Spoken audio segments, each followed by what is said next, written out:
दिल्ली में पिछले 24 घंटे में कोरोना के 990 नए केस, कुल केस 20,834। अब तक 523 लोगों की हुई मौत।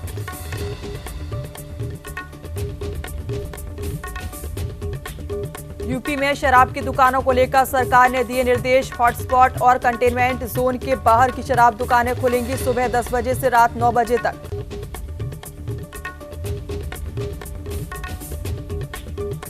कोरोना महामारी के बीच दिल्ली पर महंगाई की मार, महंगा हुआ एलपीजी सिलेंडर। गैस सिलेंडर वाले सिलेंडर पर 11 रुपये 50 पैसे की बढ़ोतरी की गई।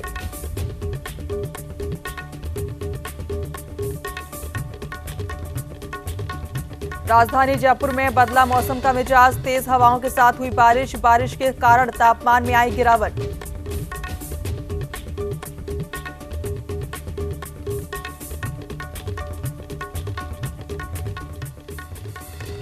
नमस्कार, आप देख रहे हैं न्यूज इंडिया और मैं हूं आपके साथ रश्मि कुलश्रेष्ठ। इन दिनों कोरोना महामारी से पूरा देश जूझ रहा है। इस महामारी के दौर में सबसे लाचार स्थिति उन मजदूरों की है जो 2 वक्त की रोटी कमाने के लिए अब बेबस हो चुके हैं। इन परिस्थितियों के बीच भी कई ऐसे लोग हैं जो इस वक्त जरूरतमंद लोगों की सहायता कर रहे हैं।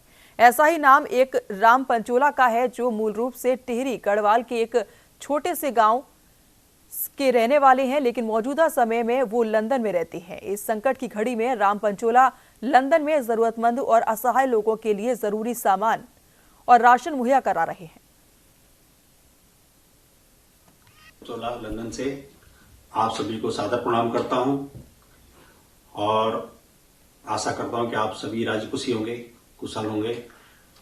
मैं उन सभी लोगों को तहे दिल से धन्यवाद करता हूं कि जिन्होंने हमें इस कार्य के लिए उत्साहित किया और प्रेरित किया, तो मैं उनका तहे दिल से धन्यवाद करता हूं।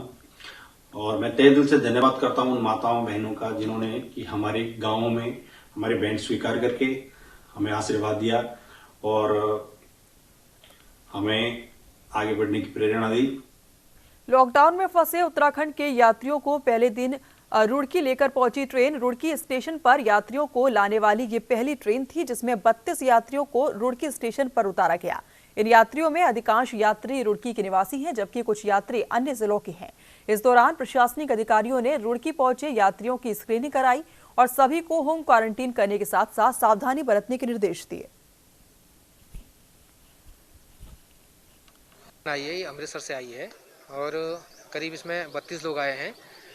मैक्सिमम लोग रुड़की के ही हैं जो होम क्वारंटाइन में जाएंगे। कुछ लोग ऐसे हैं जो अपने परिवार को लेने आए हुए हैं और जो अगली जो ट्रेन यही जो अमृतसर जाएगी तो इसमें वापस चले जाएंगे। कुछ लोग 2 लोग नगीना से आए हैं वो अपने घर जाएंगे। मेरा कहने का मतलब ये है कि जो रुड़की या हरिद्वार के हैं वो होम क्वारंटाइन में रहेंगे। बाकी अगर कोई रुद्रप्रयाग का होता है, चमोली का होता है, उत्तरकाशी का होता है, उसको हम फैसिलिटी क्वारंटाइन में डालेंगे। हरियाणा के मुख्यमंत्री भूपेंद्र सिंह हुड्डा धर्मनगरी कुरुक्षेत्र के दौरे पर रहे, जहां उन्होंने शराब घोटाले की जांच हाईकोर्ट सीटिंग जज से कराने की मांग की और कहा कि शराबबंदी के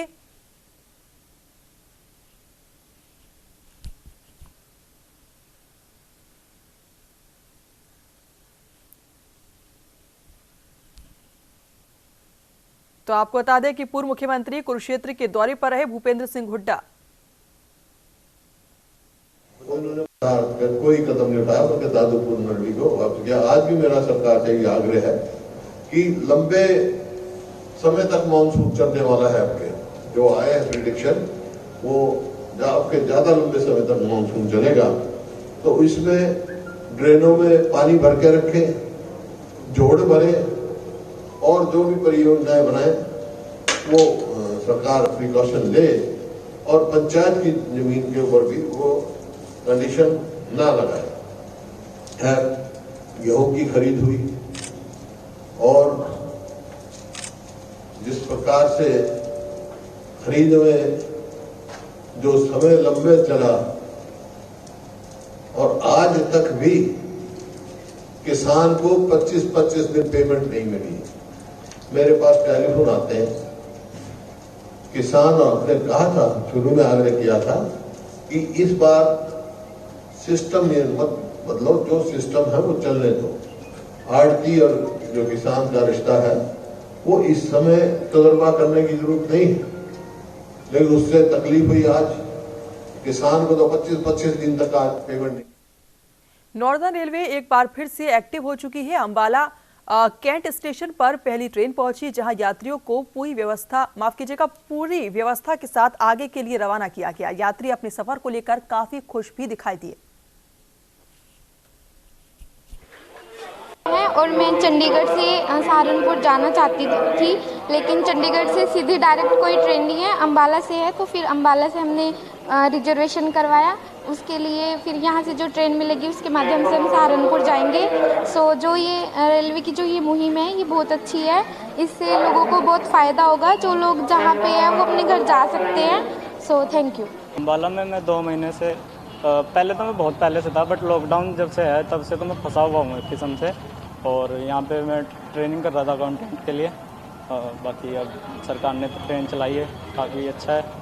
जा रहे हैं घर पे, खुश हैं वो? बहुत खुश है। और कोशिश तो नहीं की थी कि जब व्यवस्था तो सरकार ने बहुत अच्छी की है, जिसका इंतज़ार था काफ़ी टाइम से। आज व्यवस्था मिली है, अपने घर पहुंच जाएंगे जिसको जहां जाना है। कितने, मेरे ख्याल में कई हज़ार लोग जो है इस तरह से फंसे हुए हैं। हम तो यहाँ पे 18 मार्च से अम्बाला में अपने बेटे के पास, हमारा आर्मी में लड़का है, यहाँ ये आई हुई थी हमारी मिसेज, इनको लेने के लिए आया था मैं 19 मार्च के आसपास, ये पहले ही आई हुई थी।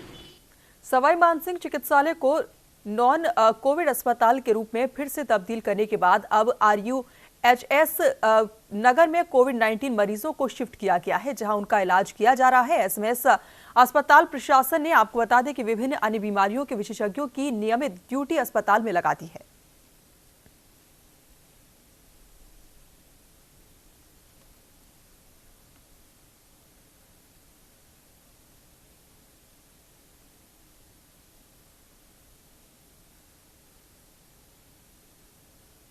सरकार के चिकित्सा विभाग ने आज से सवाई मानसिंह चिकित्सालय को नॉन कोविड अस्पताल घोषित कर दिया है। कोरोना के जो मरीजों का उपचार है वो RUHS के अंदर होगा। हमारे साथ में है SMS अस्पताल के अधीक्षक डॉक्टर राजेश शर्मा जी। शर्मा साहब, आज से नॉन कोविड हो रहा है, पहले जयपुरी अस्पताल को और अब SMS अस्पताल को। कितना बड़ा राहत जो है, राहत की बात आम मरीजों के लिए कही जा सकती है जो अन्य बीमारियों की? देखिए, पिछले 2 महीने से जो है SMS हॉस्पिटल को कोविड हॉस्पिटल में डिक्लेयर कर रखा था। तब से SMS हॉस्पिटल में पूरे हर एक वार्ड में कोरोना के पेशेंट्स थे, लेकिन राज्य सरकार ने निर्णय लिया कि इसको SMS को कोविड फ्री किया जाए। उसके अनुरूप हमने जो है पिछले कुछ दिनों से कोविड के जो पेशेंट थे उनको RUHS हॉस्पिटल में शिफ्ट करना शुरू कर दिया था। और कल 31 मई को हमने सारे मरीज जो है कोरोना पॉजिटिव के RUHS हॉस्पिटल में शिफ्ट कर दिए हैं। अब आज से, कल रात से ही हमने जो है पूरा हॉस्पिटल को सैनिटाइज करवा दिया था, 3-4 बार कोरोना फ्री कर दिया है, और आज से अब नॉन कोरोना के पेशेंट्स को लेना चालू कर दिया है। अभी हम अस्पताल का भी जायज़ा लेके आए, तमाम तरह के मरीज आ रहे हैं। किसी के कान में दर्द है उसका भी उपचार हो रहा है, कोई कैंसर पेशेंट है उसको भी एडमिट किया जा रहा है। कौन कौन सी बीमारियों के मरीज खास तौर पर प्राथमिकता से देखी जाए? देखो, हमने जो है SMS OPD को 2 भागों में विभक्त किया है। एक तो धन्वंतरी OPD जहाँ की समस्त प्रकार की सुविधाएं उपलब्ध है, और एक ILI जो कहते हैं, जो इन्फ्लुएंजा लाइक इलनेस, जिसमें खांसी, बुखार, जुकाम, उनके मरीजों में जिसमें क्योंकि कोरोना का संक्रमण होने का खतरा रहता है, तो ऐसे मरीजों को हमने फिलहाल चरक भवन में देखा जा रहा है, क्योंकि नॉर्मल मरीजों से उनका आपस में मिले नहीं तो उनको फैले नहीं। तो चरक भवन में अभी खांसी, जुकाम, बुखार के मरीज जो है उनको अलग से देखा जा रहा है, वहाँ उनकी जांच हो रही है, और जांच होने पे यदि वो पॉजिटिव पाए जाते हैं तो उनको RUHS हॉस्पिटल शिफ्ट किया जा रहा है, और नेगेटिव होने पे हम SMS चिकित्सालय में ले रहे हैं। पहले कई ऑपरेशंस की भी जो है वेटिंग थी, या फिर तुरंत ऑपरेशन नहीं लिए जा रहे थे जो अति आवश्यक नहीं हो, लेकिन अब क्या ऑपरेशन भी जो है वो रूटीन तरीके से हो पाए? देखिए, अभी कोरोना का संक्रमण तो अभी खतरा तो है ही, तो इसलिए आम आदमी को हिदायत दी जाती है कि अति आवश्यक होने पे ही चिकित्सालय में आएँ, क्योंकि रूटीन सर्जरी अभी क्योंकि डॉक्टर्स जो है दूसरी जगह भी लगे हुए हैं, और जो कोरोना में भी हमारे SMS के चिकित्सक ही जाके ड्यूटी दे रहे हैं, anaesthesia department, medicine department, microbiology, तो दूसरी जगह होने की वजह से अति आवश्यक होने पे ही आए, अनावश्यक रूप से हॉस्पिटल में भीड़ न करें। सर, ये कोरोना का जो बीमारी है इसका कई बार पता नहीं चल पाता है। जैसे जांच करवाई, उसके बाद में पहली बार में नेगेटिव हो सकता है, दूसरी बार में पॉजिटिव आ जाए, कभी भी व्यक्ति संक्रमित हो सकता है।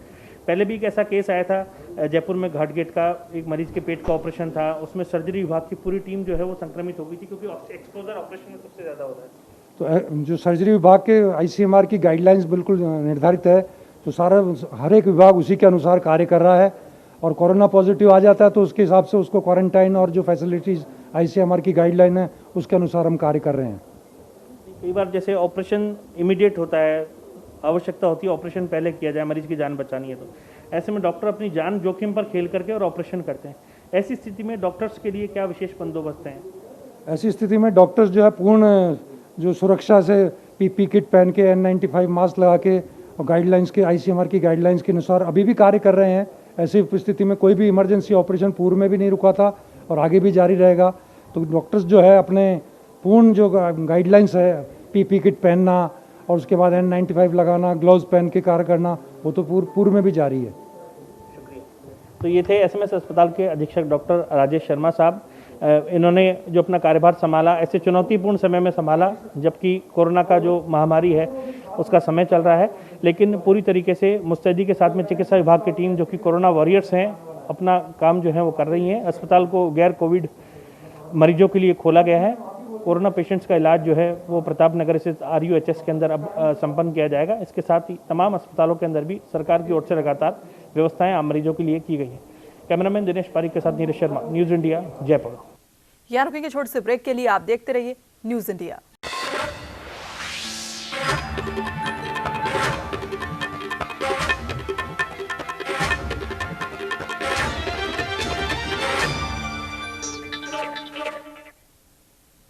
ब्रेक के बाद एक बार फिर स्वागत है आपका। बढ़ती है अगली खबर की ओर। जयपुर के परकोटा में अनलॉक 1 में 71 दिन बाद बाजार पूरी तरह से खुल गए हैं। बाजारों में लोगों की भीड़ देखी जा सकती है। बाजार में ट्रैफिक भी काफी ज्यादा दिखाई दिया है। परकोटे में छोटी चौपड़ में जयपुर शहर के चांदपोल बाजार, गढ़गौरी बाजार, त्रिपोलिया बाजार और किशनपोल बाजार का जायजा लिया न्यूज इंडिया संवाददाता नीरज शर्मा ने।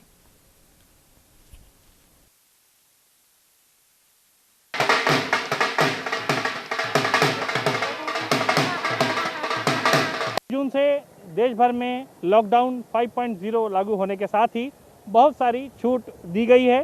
जयपुर के परकोटे के अंदर अब आप देख सकते हैं काफ़ी रियायत है, आम लोगों को सहूलियत है और जो जनजीवन है वो अब सामान्य की ओर होने लगा है। जो ट्रैफिक है, ट्रैफिक का आप हाल देख सकते हैं। लगातार ट्रैफिक जो है उसका आवागमन जयपुर शहर के अंदर पहले की तरह अब सुचारू हो गया है। लगातार जो गाड़ियाँ हैं वो आ जा रही हैं, लेकिन फ़र्क ये है कि लोग इस बार सोशल डिस्टेंसिंग का पूरा पालन कर रहे हैं, मुंह पर मास्क लगा के चल रहे हैं। जो महिलाएं हैं, चाहे पुरुष हैं या बच्चे हैं, जो भी लोग जा रहे हैं वो मास्क लगा करके चल रहे हैं। तो एक और हमने देखा जयपुर का चांदपोल बाज़ार, कनगौरी बाज़ार, त्रिपोलिया बाज़ार और उसके साथ ही किशनपोल बाज़ार, चारों बाज़ारों की तस्वीरें हैं जिसकी हम शुरुआत करते हैं इस बाज़ार से, जहां आप देख सकते हैं लगातार जो रेलमपेल है वो वाहनों की चल रही है और लोग आ जा रहे हैं। आम जनजीवन सामान्य है, दुकानें खुल चुकी हैं। कोतवाली थाने के ठीक सामने ये नज़ारा था। दूसरा नज़ारा हम आपको त्रिपोलिया बाज़ार का दिखाएंगे। त्रिपोलिया बाज़ार के अंदर सरगासूली जिसकी निशानी है, आप देख सकते हैं कि लोग आ जा रहे हैं और आम जनजीवन जो है वो यहाँ पर भी सामान्य है। तमाम जो दुकानें हैं, दुकानें खुली हुई हैं और लोग आ रहे हैं, ख़रीदारी कर रहे हैं। यानी कि अर्थव्यवस्था का जो पहिया है वो अब यहाँ चलता हुआ नज़र आ रहा है। इसी तरीके से बात करें गणगौरी बाज़ार की, तो पारंपरिक गणगौरी बाज़ार के अंदर भी रौनक आज देखने को मिली है। हालांकि ये बाज़ार ढलान के अंदर है, लेकिन जो पहाड़ियां हैं, नाहरगढ़ की पहाड़ियां और नाहरगढ़ का जो किला, इसके ऊपर जो है आपको साफ नज़र आ सकता है। क्योंकि पॉल्यूशन भी काफ़ी कम है और क्लियरिटी काफ़ी अच्छी है, इसलिए यहाँ पर जो है आम जनजीवन यहाँ पर भी सामान्य है। खरीदारी हो रही है, चाहे परिवहन के वाहन हो जो कि सामान लेकर के दुकानों तक पहुंच रहे हैं, चाहे आम लोग हैं जो कि खरीदारी करके अपने घरों की ओर जा रहे हैं। मालवाहक जो वाहन हैं, चाहे ठेलियां हैं, वो भी आप लगातार चलते हुए जयपुर शहर के अंदर देख सकते हैं। दूसरी ओर अगर हम बात करें तो शहर के जनजीवन को सामान्य बनाए रखने में राज्य सरकार और पूरे प्रशासन का भी एक अहम योगदान जो है इस दौरान रहा है। कोतवाली थाने की पुलिस की बात करें तो पुलिस की गाड़ियाँ यहाँ पर गश्त कर रही हैं, बाकायदा सड़क पर वाहन खड़े हैं, पुलिसकर्मी देख रहे हैं शांति अमन रहे और शहर में किसी प्रकार की अव्यवस्था ना हो। लगातार इस प्रकार की गाड़ियां जो हैं वो अलर्ट पर हैं ताकि आम लोगों को किसी प्रकार की दिक्कत ना आए। कोई भी सूचना होती है तो पुलिस तुरंत वहां पर पहुंचती है और आम लोगों की वहां पर सहायता करती है। एक बड़ा महत्वपूर्ण रोल कोरोना वॉरियर के रूप में इन लोगों का भी देखने को मिला है। माना यह जा रहा है कि ये जो 5वां लॉकडाउन है, इसके बाद में सरकार धीरे धीरे इस लॉकडाउन को पूरी तरीके से खोलने की पहल करेगी और आम लोगों को अब इस कोरोना बीमारी के साथ में जीना सीखना होगा। ताकि जब तक इसका टीका इजाद ना हो सके आम लोग अपने आम जरूरत के जो कार्य हैं वो कर सकें, पहले की तरह जीवन पटरी पर लौटा सके। कैमरामैन दिनेश पारिक के साथ नीरज शर्मा, न्यूज़ इंडिया, जयपुर। राजस्थान के राज्यपाल कलराज मिश्र ने कोविड-19 को लेकर उच्च शिक्षा संस्थानों की भूमिका पर संबोधन दिया। उन्होंने कहा कि विद्यार्थी डरे नहीं, उनका भविष्य उज्जवल है।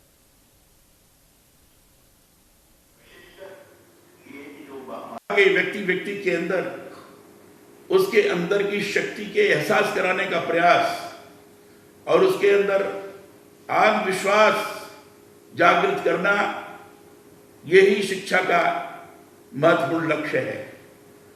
और उसके अंदर आत्मविश्वास की जागृति होती है, विभिन्न विषयों पर उसकी पकड़ होती है, तो सचमुच उसके अंदर अनंत शक्ति का जागरण होता है।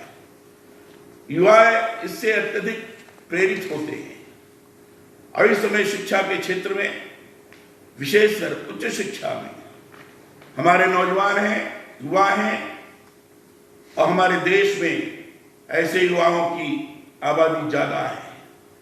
और इसलिए इस महामारी के काल में, कोविड-19 के काल के अंतर्गत निश्चित रूप से कई स्थानों पर एक दिग्भ्रम की स्थिति जो निर्माण हुई थी, उसको दूर करने की आवश्यकता है। और इसलिए इसको दूर करने के लिए शिक्षण संस्थान हैं, शिक्षक गण हैं, हमारे जैसे चेयरमैन ने कहा कि इस समय मानवीय मूल्यों को लोगों के मन के अंदर, लोगों के व्यवहार के अंदर किस ढंग से आचरित हो, इसको ध्यान देने की ज्यादा आवश्यकता है। और इसमें मैं कह सकता हूं कि कोविड-19 युवा वर्ग के भविष्य को और भी आशामय बनाने की दृष्टि से अवसर उपलब्ध करने के लिए आया है। यहाँ रुकेंगे एक और छोटे से ब्रेक के लिए। आप देखते रहिए न्यूज़ इंडिया।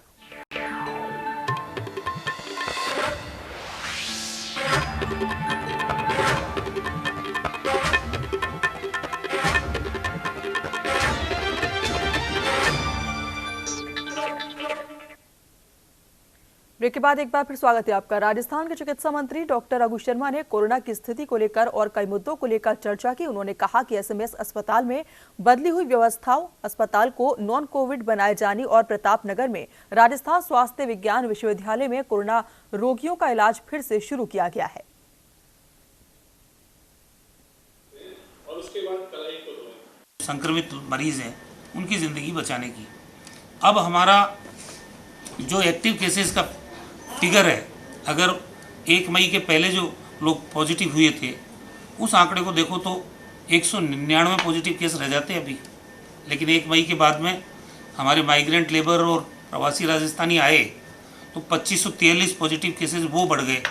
उसको मिला के आज पूरे राजस्थान में 2742 पॉजिटिव केसेस के रूप में कुल मिला के लोग हैं। और रिकवरी का जो परसेंटेज है हमारा वो 67.26% है, जो अब तक का सर्वाधिक है। कोई राज्य ऐसा नहीं है जिसमें इतनी हाई रिकवरी रेट हो। मोर्टिलिटी की रेट, मृत्यु दर भी हमारी 2.2 है। 18 दिन में हमारे केसेस डबल हो रहे हैं। तो अब स्थितियां हमारे नियंत्रण में हैं। हमने पहले जयपुरिया अस्पताल को कोविड फ्री किया, अब आज 1 जून से एसएमएस अस्पताल को फ्री किया है।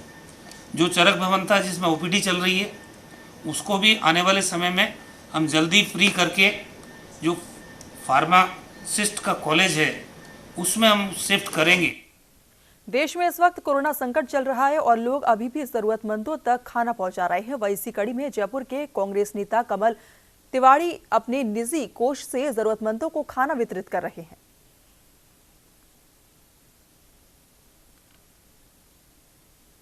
जयपुर के सवाई मानसिंह चिकित्सालय को 1 जून से कोविड मुक्त घोषित कर दिया गया है। इसके साथ ही एसएमएस अस्पताल को संक्रमण मुक्त करने की पिछले कुछ दिनों से कवायद चल रही थी। इसके साथ ही अन्य बीमारियों के मरीजों को भी अब अस्पताल में उपचार किया जा रहा है। इसी का जायजा लिया है हमारे न्यूज इंडिया टीम ने जीरो ग्राउंड पर।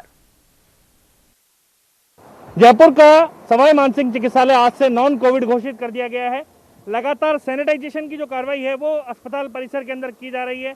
आप देख सकते हैं सैनिटाइजर का छिड़काव एसएमएस अस्पताल के पूरे अहाते के अंदर यहाँ पर किया जा रहा है। नॉन कोविड घोषित करने के साथ ही यहाँ से जितने भी कोरोना पेशेंट्स हैं सबको आरयूएचएस में शिफ्ट किया जा रहा है।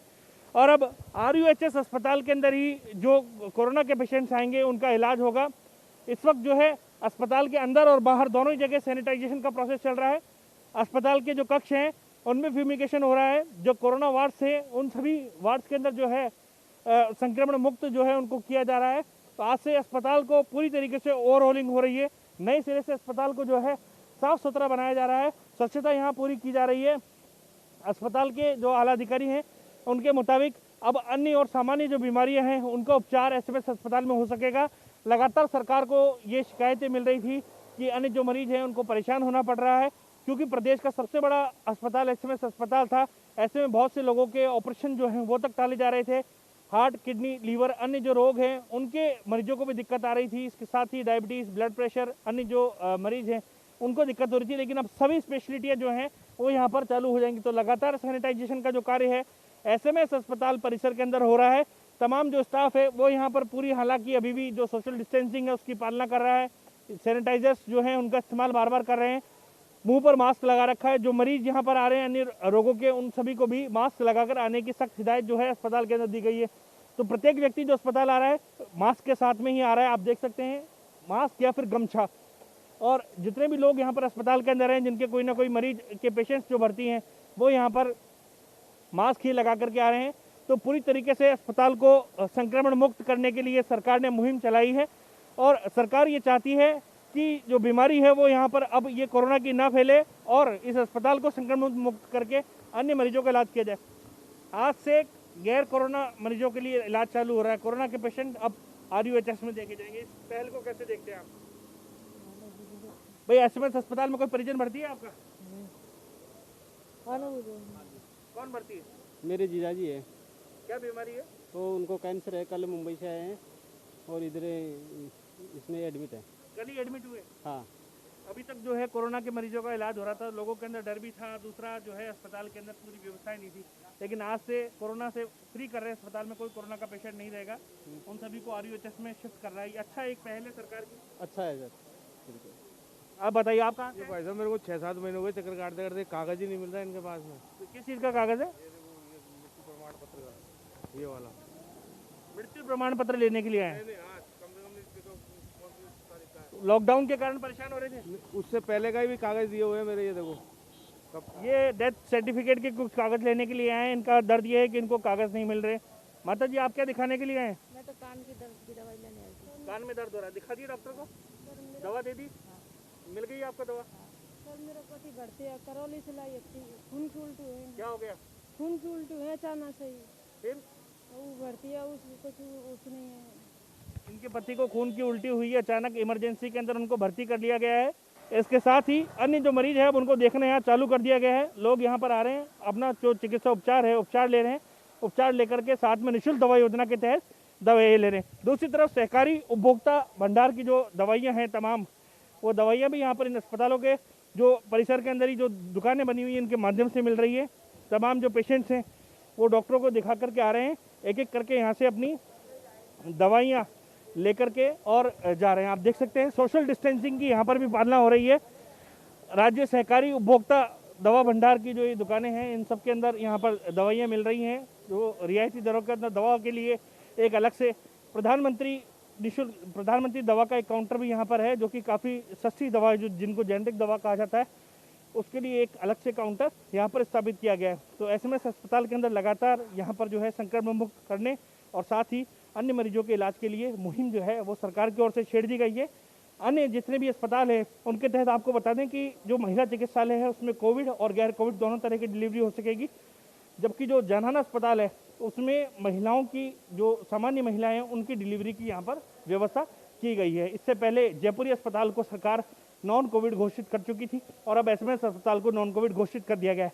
वहीं दूसरी ओर जो निजी अस्पताल हैं उनके अंदर कोरोना के पेशेंट जो हैं उनको भी देखा जा सकेगा, जहाँ जहाँ सरकार ने व्यवस्था की है। और आपको बता दें मुख्यमंत्री अशोक गहलोत की पहल पर लगातार राज्य सरकार लगातार मॉनिटरिंग कर रही है। तमाम अस्पतालों का चिकित्सा व्यवस्थाओं का 16,500-17 हज़ार के आसपास प्रतिदिन की जो कोरोना की जांचें हैं वो इस वक्त प्रदेश के अंदर चल रही हैं। और अब आगामी सरकार का लक्ष्य है 20,000 से ऊपर जो जांचें हैं वो प्रदेश के अंदर की जाए। प्रदेश के चिकित्सा मंत्री भी लगातार आला अधिकारियों से मॉनिटरिंग कर रहे हैं। कोर ग्रुप के साथ में मुख्यमंत्री लगातार चिकित्सा सेवाओं की समीक्षा कर रहे हैं। रोहित कुमार सिंह जो कि अतिरिक्त मुख्य सचिव हैं मेडिकल एंड हेल्थ, वो बाकायदा एसएमएस अस्पताल के अधीक्षक जो हैं एसएमएस अस्पताल के doctor Rajesh Sharma, SMS medical college के प्राचार्य डॉक्टर सुधीर भंडारी समेत अन्य जो चिकित्सक हैं उनके साथ में लगातार फीडबैक ले रहे हैं अस्पताल का और चिकित्सा सेवाओं का। तो आज से नॉन कोविड एसएमएस अस्पताल हो गया है। अन्य और सामान्य मरीजों को अब यहाँ निश्चित तौर पर लाभ मिलता नजर आ रहा है। कैमरामैन दिनेश पारिक के साथ नीरज शर्मा, न्यूज इंडिया, जयपुर। अजमेर के सारवाड़ में फायरिंग का मामला देखने को मिला है, जहां पर 2 मंजिला इमारत में फायरिंग हुई, जहां पर फायरिंग करने वाला आरोपी फरार हो गया, जिसकी तलाश में पुलिस जुटी हुई है।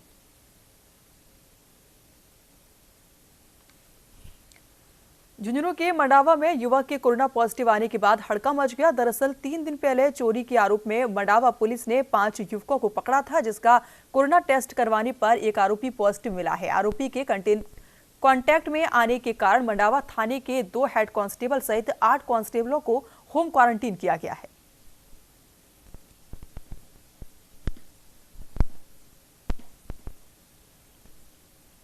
दौसा के लालसोट में नरेगा कार्यों को लेकर उद्योग मंत्री प्रसादी लाल मीणा ने एक बैठक ली है। बैठक में पट्टी किशोरपुरा के ग्रामीणों ने स्कूल भवन पर कब्जे को लेकर ग्रामीणों ने उद्योग मंत्री को ज्ञापन भी दिया है।